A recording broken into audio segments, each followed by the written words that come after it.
समझने चाहिए, जिससे कि सोशल वेलफेयर पॉलिसी, लोक कल्याणकारी राज्य की ओर हम बढ़ जाएं।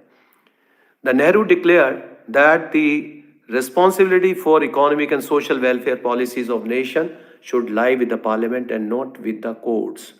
Insofar as the decision of courts had shown that there was some inherent contradiction between fundamental rights and directive principles of state policy,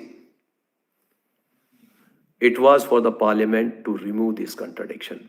And at several occasions, you must be noticing that this contradiction has been removed by way of amendment to the constitution. Courts have also tried to bring it in line with everything so that we move ahead towards the welfare state. So courts have given some very prominent decisions, judgments as regards to the enforcement of the directive principles. राज्य के नीति निर्देशक तत्वों को लागू करने में courts का भी योगदान है। ये जब भी कोई ऐसे आता है या आपको लिखना है तो इसके लिए आपको जरूर देना होगा कि ये आपस में राज्य के नीति निर्देशक तत्व और मौलिक अधिकारों में कोई टकराव नहीं है, ना ही प्रस्तावना के साथ कोई टकराव है। इनको सबको जब हम एक साथ समग्रता के साथ देखेंगे तो ये एक लोक कल्याणकारी राज्य की स्थापना की बात करते हैं।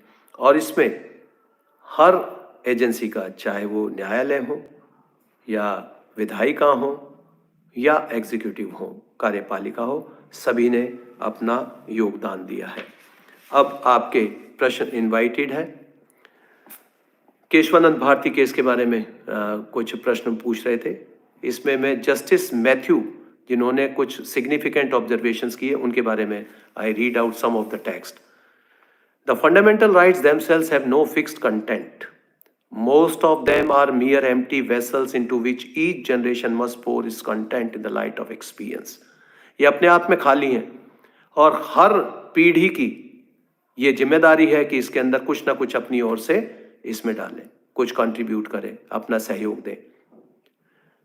Restrictions, abridgment, curtailment, and even abrogation of these rights in circumstances not visualized by constitution makers might become necessary.